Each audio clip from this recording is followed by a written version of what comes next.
Instagram, Facebook. We're back.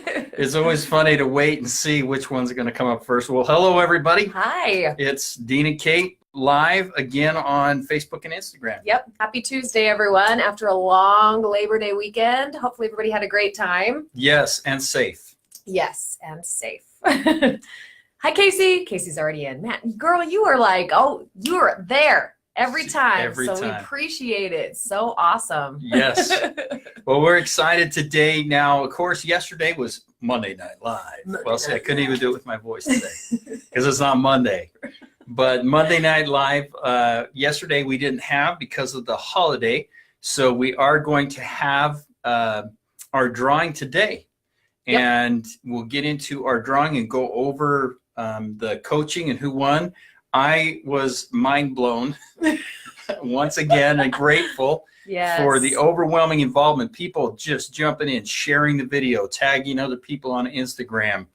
It was phenomenal, and hopefully the information that we're doing in the videos is helpful. We get a lot of feedback again. I love the feedback from people that are just saying, hey, I love your videos. We love what you're doing. Yeah. Kate's amazing. Just I'm like, so kind, guys. Yeah. And they're always like, who's this Kate? I'm like, well, she's undiscovered. Get used to this face, undiscovered okay? talent right here waiting for mainstream media to pick her up. But we'll take her for now. That's right. So it's been good. And so for all of you who shared the video on Facebook and or tagged somebody on Instagram, we entered you into the drawing. You're in the hat. In the Yankee hat. And we're going to do the drawing here at the back end of the video. Yep. And we'll be winning a free coaching session. With Dean Nixon. With me currently, yes. So, but before we jump into that, we thought we would talk about maybe today we were spitballing some ideas and thinking about having a conversation about the amount of energy that you put into a relationship. Yes. Kate and I were talking about, what are we seeing? What do we want to go over? And one of the things that really hit me today, as I've been working with people the last couple of weeks, is how important relationships are and how much we struggle understanding energy in relationships versus the accountability in relationships. And there's a difference between the two. And a lot of people don't understand that. Isn't that interesting? Yeah. So in fact, I may be one of them, Dean. She's not responding, so she may not understand. I'm thinking accountability, energy. Yes. I can't wait to hear what you have to say. Well, I thought it would pose a question for you. Okay. But if it doesn't, I'll just start talking. What is the difference, Dean? There it is. There it is. The difference is energy in a relationship versus accountability in a relationship. In every relationship, regardless of if it's a friendship, whether if it's a parent-child relationship, employee-boss relationship, or the marriage relationship, it's always a 50-50 responsibility. So 50% of the communication is the other person, 50% is yours. 50% of the time is yours, 50% is theirs. So it's always a 50-50 as far as the amount of accountability in a relationship and how much energy we need to be, or how much we need to be taking accountability for our side of it. And too many times, especially what I'm seeing lately, is we get people into relationships, and it seems like there's a real change in the accountability. People think they're being accountable because they love the person, or they're in the relationship, or they're talking to the person, but they don't realize that they also are responsible for the energy in a relationship. And this is where we start to fall down as humans, is we need to be putting 50-50 as far as energy in a relationship as well. That comes out really strange. So let me explain what that means. Is just like accountability is 50-50, my 50% of the responsibility, here's where it gets tricky. Okay. My 50% of the energy going in needs to be 100% of my energy. So I need to put 100% of my energy into the relationship for my 50% I'm accountable for. Okay. Does that make sense? Mm-hmm. But what I see, and we kind of talked about this in the last video, I see a lot of enabling. And I see where somebody will enable so that they can be valued, or they'll enable the other person, and they'll take more accountability. They'll take more and put more energy into it. The other person, because they're being enabled, they feel loved. So they put less energy in, and they put less accountability in. And so we have to recognize that we're accountable to put 50% of the energy into a relationship, but it's 100% of our 50%, if that makes sense. Yeah, well, it makes sense because you have the two of you, which the two of you together, 50-50 would create the 100% of the relationship. Right. But me, I would need to be putting in the 100% that I have to give for my half. That makes sense to me. And it's intriguing because you'll see where one person will be putting in like 25% of the energy. And they'll be coasting along because the other person is stepping up and picking up that energy. And that's where it's really frustrating, because over time that will erode a relationship. It will start to break it down and destroy it. Now, I get it. There are times where illness is a part of that. There's times when employment is a part of that. There's times where there may be something going on in a person's life with emotional or mental stress that may be happening, which causes them to kind of power down a little bit. But when that powering down becomes chronic, that's where I start to see relationships starting to erode. And people I'm sorry. So chronic would be like going on and on and on for months or years, instead of like a time in your life. Like, I'm unemployed, I've got to put a little bit of energy over here. And then that's like, what, who knows how long, like 2 or 3 months. Right. And then you get back into the groove of being a good person in the relationship. Is that what you're saying? Yeah. Bringing your part to it. And again, there are certain factors. Like, I'll see people that will go out and they'll become unemployed, but they have a degree. And so they think to themselves, well, I need to find a job equivalent to the degree that I have. So I'm going to sit back and I'm just going to stay unemployed for years or months and a long period of time, because maybe there's not a lot of jobs in that little box, so to speak, instead of going, you know what, I will take anything right now. I know that another job will come along soon, but right now I got to start moving my feet. The problem is that they take that position where, well, I feel like I deserve more money, or I feel like that's beneath me. And so then they do nothing. And then the partner begins to become resentful. The partner begins to feel frustrated. They're out doing whatever it takes while the other partner isn't. And that's an example. There are other examples of when people, maybe they are frustrated in a relationship. They're frustrated with how things have gone. So they stop talking. Well, over time, they get accustomed to not talking, and it becomes chronic. So it becomes a habit. Instead of going, okay, well, I'm frustrated, I need to figure out how to talk, instead of just shutting down and losing the relationship altogether. Right.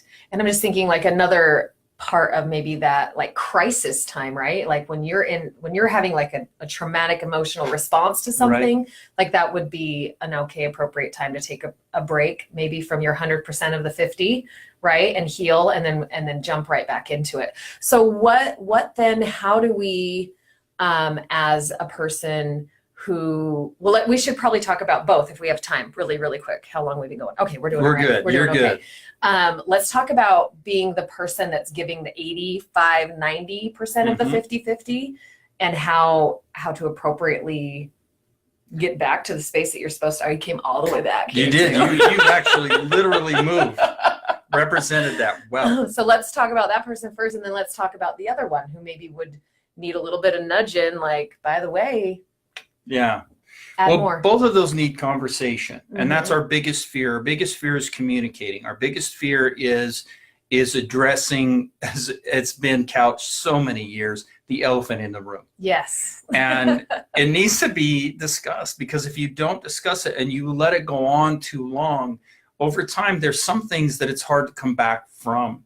Not saying that it's not ever too far down the road to come back, but there are times where the relationship itself can just diminish to the point where there's not a lot left to salvage. So the first thing to address is if there is a person that needs to step up more. Maybe they've had a personal crisis. Maybe they've lost a job. Maybe they've gone through some challenges health-wise or emotionally, gone through some loss. I've had people recently that have gone through, I cannot believe this last couple of years, a lot of loss, a lot of people passing away. And so as a consequence of that, people have really struggled emotionally during that period of time. What needs to be happening is they need to be communicating with their relationship. If it's friends and they have just kind of checked out on their friends, or they're not involved in their friends again enough, then it's reaching out to their friends and saying, hey, I'm struggling right now. I want to be in the relationship. I want to be a part of what's going on. I'm powering down a little bit, so to speak, metaphorically. So bear with me, hold me accountable. I'll come back online, so to speak. If it's the person giving too much energy, if it's a person putting in 90%, 75, 80, 90%, again, it's a conversation of, hey, help me understand what's going on. Help me what the challenge or struggle that you're having is. And how do I help you at this moment? How much time do you feel like you need? And how do you want me to respond to what's going on? I like that. So it just comes back to communication. Right. I got something in my throat right now. Hang on. Oh, dear. Coughing off camera. Take it away, Dean. So it is one of those things, as Kate catches her breath, where in relationships we have to work hard. We've got to work hard to stay engaged. Every relationship takes energy. And when we stop putting our energy into a relationship, it is inevitable that it will fall apart. And if we're going, well, golly, am I not? How do I know? How do I know if I'm putting energy into the relationship? The way to find out is ask. Oh, that's good. That's always the best thing, and also for those of you out there, if you are asked, be honest, because some enablers are like, no, you're fine. Oh, no, things are good. It's like inside they're like, why didn't I say something? Yeah, be I had honest. A golden opportunity and I missed it. You've got to be honest. You've just got to risk it. You've got to step forward and you've got to say what needs to be said. I like that, risk it, like that, because for some reason it's like easy to say, like, communicate, ask, like these are easy concepts and they're so hard to do in real life. You know what I mean? Like, I feel like on the internet people are like, oh, say whatever they want, you know what I mean? But like an actual relationship that you've got stake in, that you want to see progress and grow, it's hard. Yeah. It makes it really, really difficult. And so taking that risk by just communicating is huge. Yeah. That emotional energy that we put in, it's always that fear of rejection. And that's an old belief. We've been hanging on to it way too long. That's the thing that's worrisome is I'm afraid of rejection. I'm afraid of hurt. I'm afraid of pain. Well, it's going to happen one way or another. It's either going to happen because you isolate yourself so much that you're alone and then you're hurting, or it's going to be one of those situations where you're going to confront something and somebody's going to push back a little bit. The important thing is that if you isolate yourself enough to the point where you're alone and you're lonely, there's no coming back from that. That's a you thing and you're left with you. But if you take the risk to confront or to talk about something with another person, you increase your odds of maintaining and retaining the relationship. Did that make sense? Yep. So it's better to talk than it is to isolate and shut down and just shove it all down and push it away, because eventually you push those people away and there's really no coming back from that. But if you talk to somebody and it turns into contention or an argument, you can still work through that. And that person is obviously engaged or they wouldn't be arguing. True. So that's got to be at least a good sign. Yeah. I mean, people will be like, but I hate it when people argue with me, but at least they're arguing. Yeah. Because the reality is they could ignore you. Right. So there's some investment there. Yes. Yes. So they're engaged. They care. If people didn't care, they wouldn't argue. So some people are like, my kids, they're always fighting with me. Yeah, it's because they love you and they value what you think. So don't get too wrapped up. And they're testing you. They're pushing up on you to see if you love them. And that's their job. Yeah. Kids, in a lot of ways, I remember the kids are just like cattle. Their job is to test the fence, to find the weakness, to find the hole, to move on to the next pasture. I love that you called them cattle because I always say they're like velociraptors testing the electric fence. You remember from the original Jurassic Park? Yeah. So it's perfect. Cattle, raptors, kids. Depending on what your kids like, they could be like a cow or a velociraptor. Yeah, dinosaur. I'm sure everybody has a different opinion. So that's funny. Well, those are some things that hopefully they help. And if those of you that are out there want, more insider information, please make sure you contact us and we'll help you through those pieces. I think too, I'm just thinking if you're at a place in a relationship where you're like, oh, I feel like I need to be having a conversation with someone about how much energy that we're putting into this together. A lot of times it's good to have a mediator. Yeah. Like to be able to have a safe someone in the middle to be able to help you facilitate that kind of a conversation. I know I've done that before with different relationships that I've had. And so we've here at Turning Leaf got life coaches, we've got clinicians, therapists, all sorts of people who can help you be able to do that if you're feeling like, oh, I don't know if I could take that risk on my own. Yeah. And want it to be more of a safe place too. Yeah. Yeah. And to have that support, especially with a neutral party, is really important to address some tough issues that need to be addressed. And sometimes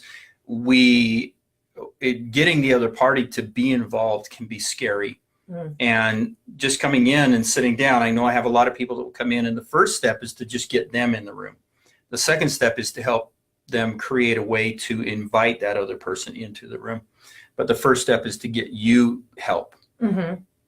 Well, isn't that like my favorite thing about creating something good in your life is the first place you need to start is with you. Got to start with yourself. That's the only thing you can control. And it's a lot of work, but it's awesome. It's so worth all the effort. Well, you ready for the drawing? Yep, let's do it. I'm excited. Are you guys ready for the drawing? Yes. Whoa, yeah. Yes. Pick me, dude. So Am I drawing or are you drawing?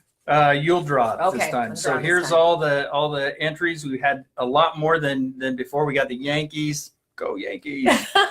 And so we'll put the hat up here. I always forget to wear my Boston shirt when we're drawing. Yeah. All right. Here's Okay, here we go. Okay. They're kind of stuck together. This is the one. This is the one. We've got Emily Jo Covington. Emily Covington. Woo, woo. All right. Congratulations, that Emily. one was off Instagram too. So thank you, Instagram watchers. So if you will go ahead and call in Emily, and you'll be able to redeem, just call the front desk at 435-652-1202, or you can reach us through the website at TurningLeafWellnessCenter.com or DeanNixon.com. Awesome. Okay, when are we going to see them on our next live, Dean? Our next live is Friday. Friday? Yeah, just around the corner. Yeah, we should check your schedule, but maybe Friday at 5. 5 would be good. And we might be trying something new. Yes. Katie's got an idea. I like this. So I got to run it past this guy first. So. Okay. All right. Thank you, everybody, for watching. See you Friday. We'll see you Friday. Bye, guys.